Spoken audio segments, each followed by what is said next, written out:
ಯೇಸು ಯೆರೂಸಲೇಮಿನ ನಾಶನವನ್ನು ಯುಗದ ಸಮಾಪ್ತಿಯನ್ನು ಮುಂದಾಗಿ ತಿಳಿಸಿದ್ದು. ಯೇಸು ದೇವಾಲಯವನ್ನು ಬಿಟ್ಟು ಹೋಗುತ್ತಿರಲು ಆತನ ಶಿಷ್ಯರಲ್ಲಿ ಒಬ್ಬನು ಆತನಿಗೆ, ಗುರುವೇ, ನೋಡು, ಇಂಥ ಕಲ್ಲುಗಳು, ಇಂಥ ಕಟ್ಟಡಗಳು ಎಂದು ಹೇಳಿದನು. ಯೇಸು, ಈ ದೊಡ್ಡ ಕಟ್ಟಡಗಳನ್ನು ನೋಡುತ್ತೀಯಾ? ಇಲ್ಲಿ ಕಲ್ಲಿನ ಮೇಲೆ ಕಲ್ಲು ಉಳಿಯುವುದಿಲ್ಲ, ಎಲ್ಲ ಕೆಡವಲ್ಪಡುವುದು ಅಂದನು. ಬಳಿಕ ಆತನು ಎಣ್ಣೆ ಮರಗಳ ಗುಡ್ಡದ ಮೇಲೆ ದೇವಾಲಯಕ್ಕೆ ಎದುರಾಗಿ ಕೂತಿದ್ದಾಗ ಪೇತ್ರ, ಯಾಕೋಬ, ಯೋಹಾನ, ಅಂದ್ರೆಯ ಇವರು, ಅದು ಯಾವಾಗ ಆಗುವುದು?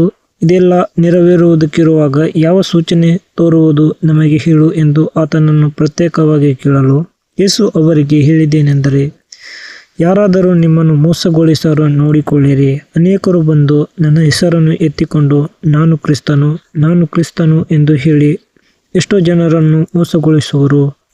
ಇದಲ್ಲದೆ ಯುದ್ಧಗಳಾಗುವುದನ್ನು, ಯುದ್ಧವಾಗುವ ಹಾಗಿದೆ ಎಂಬ ಸುದ್ದಿಗಳನ್ನು ನೀವು ಕೇಳುವಾಗ ಕಳವಳಪಡಬೇಡಿರಿ.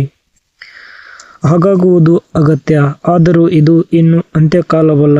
ಜನಕ್ಕೆ ವಿರೋಧವಾಗಿ ಜನವು, ರಾಜ್ಯಕ್ಕೆ ವಿರೋಧವಾಗಿ ರಾಜ್ಯವು ಏಳುವವು, ಮತ್ತು ಭೂಕಂಪಗಳು ಅಲ್ಲಲ್ಲಿ ಆಗುವವು, ಬರಗಳು ಬರುವವು. ಇವೆಲ್ಲ ನೂತನ ಕಾಲವು ಹುಟ್ಟುವ ಪ್ರಸವ ವೇದನೆಯ ಪ್ರಾರಂಭ.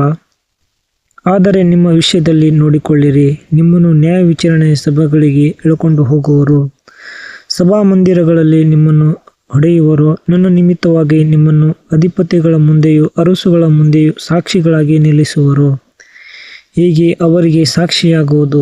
ಮೊದಲು ಎಲ್ಲ ಜನಾಂಗಗಳಿಗೆ ಸುವಾರ್ತೆಯು ಸಾರಲ್ಪಡಬೇಕು. ನಿಮ್ಮನ್ನು ಹಿಡಿದುಕೊಂಡು ಹೋಗಿ ಒಪ್ಪಿಸುವಾಗ ಏನು ಹೇಳಬೇಕು ಎಂದು ಮುಂಚಿತವಾಗಿ ಚಿಂತೆ ಮಾಡಬೇಡಿರಿ. ಆ ಗಳಿಗೆಯಲ್ಲಿ ನಿಮಗೆ ಸೂಚನೆಯಾಗುವಂಥ ಮಾತನ್ನೇ ಆಡಿರಿ. ಮಾತಾಡುವವರು ನೀವಲ್ಲ, ಪವಿತ್ರಾತ್ಮನೇ. ಇದಲ್ಲದೆ ಅಣ್ಣನು ತಮ್ಮನನ್ನು, ತಂದೆಯು ಮಗನನ್ನು ಮರಣಕ್ಕೆ ಒಪ್ಪಿಸುವರು. ಮಕ್ಕಳು ಹೆತ್ತವರ ಮೇಲೆ ತಿರುಗಿ ಬಿದ್ದು ಅವರನ್ನು ಕೊಲ್ಲಿಸುವರು. ಮತ್ತು ನನ್ನ ಹೆಸರಿನ ನಿಮಿತ್ತವಾಗಿ ನಿಮ್ಮನ್ನು ಎಲ್ಲರೂ ಹಾಗೆ ಮಾಡುವರು. ಆದರೆ ಕಡೆವರೆಗೂ ತಾಳುವವನು ರಕ್ಷಣೆ ಹೊಂದುವನು. ಇದಲ್ಲದೆ ಹಾಳು ಮಾಡುವ ಅಸಹ್ಯ ವಸ್ತುವು ನಿಲ್ಲಬಾರದ ಸ್ಥಳದಲ್ಲಿ ನಿಂತಿರುವುದನ್ನು ನೀವು ಕಾಣುವಾಗ ಇದನ್ನು ಓದುವವನು ತಿಳುಕೊಳ್ಳಲಿ. ಯೂದಾಯದಲ್ಲಿರುವವರು ಬೆಟ್ಟಗಳಿಗೆ ಓಡಿಹೋಗಲಿ. ಮಾಳಿಗೆಯ ಮೇಲೆ ಇರುವವನು ತನ್ನ ಮನೆಯೊಳಗಿಂದ ಏನಾದರೂ ತೆಗೆದುಕೊಳ್ಳುವುದಕ್ಕೆ ಇಳಿಯದೆ ಒಳಕ್ಕೆ ಹೋಗದೆ, ಹೊಲದಲ್ಲಿರುವವನು ತನ್ನ ಹೊದಿಕೆಯನ್ನು ತೆಗೆದುಕೊಳ್ಳುವುದಕ್ಕೆ ಹಿಂತಿರುಗದೆ ಬಾರದೆ ಓಡಿ ಹೋಗಲಿ. ಆದರೆ ಆ ದಿನಗಳಲ್ಲಿ ಬಸುರಿಯರಿಗೂ ಒಲೆ ಕುಸಿರುವ ಹೆಂಗಸರಿಗೂ ಆಗುವ ಕಷ್ಟವನ್ನು ಏನು ಹೇಳಲಿ? ಆ ದಿವಸಗಳು ಸಂಕಟ ದಿವಸಗಳಾಗಿರುವುದರಿಂದ ಇದೆಲ್ಲ ಚಳಿಗಾಲದಲ್ಲಿ ಆಗಬಾರದೆಂದು ಪ್ರಾರ್ಥನೆ ಮಾಡಿರಿ. ಅಂಥ ಸಂಕಟವು ದೇವರು ಮಾಡಿದ ಸೃಷ್ಟಿ ಮೊದಲುಗೊಂಡು ಇಂದಿನವರೆಗೂ ಆಗಲಿಲ್ಲ, ಇನ್ನು ಮೇಲೆಯೂ ಆಗುವುದಿಲ್ಲ. ಕರ್ತನು ಆ ದಿನಗಳನ್ನು ಕಡಿಮೆ ಮಾಡಿದ್ದರಿಂದ ಒಂದು ನರಪ್ರಾಣಿಯಾದರೂ ಉಳಿಯದು. ಆದರೆ ತಾನು ಆದುಕೊಂಡವರಿಗೋಸ್ಕರ ಆ ದಿನಗಳನ್ನು ಕಡಿಮೆ ಮಾಡಿದ್ದಾನೆ.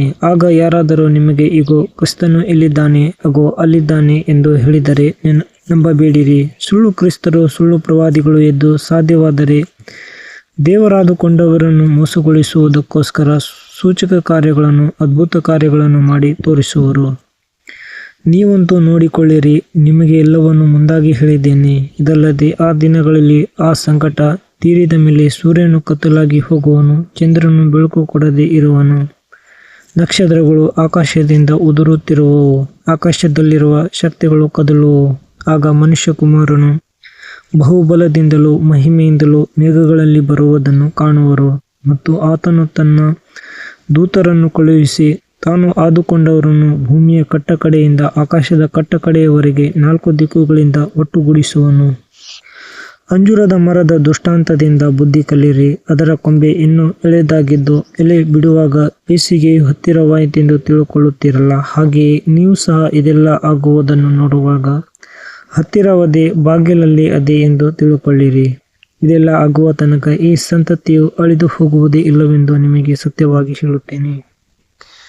ಭೂಮ್ಯಾಕಾಶಗಳು ಅಳಿದು ಹೋಗುವವು, ಆದರೆ ನನ್ನ ಮಾತುಗಳು ಅಳಿದು ಹೋಗುವುದೇ ಇಲ್ಲ.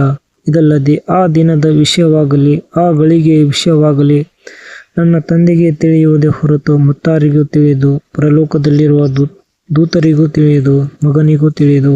ಆ ಕಾಲವು ಯಾವಾಗ ಬರುವುದೋ ನಿಮಗೆ ಗೊತ್ತಿಲ್ಲವಾದ್ದರಿಂದ ನೋಡಿಕೊಳ್ಳಿರಿ, ಜಾಗರೂಕರಾಗಿರಿ.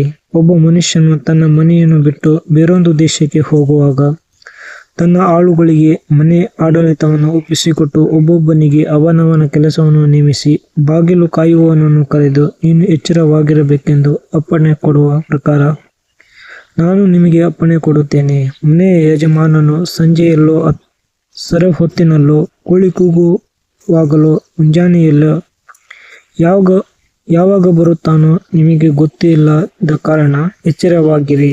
ಅವನು ಏಕಾಏಕಿ ಬಂದು ನೀವು ನಿದ್ದೆ ಮಾಡುವುದನ್ನು ಕಂಡಾನು.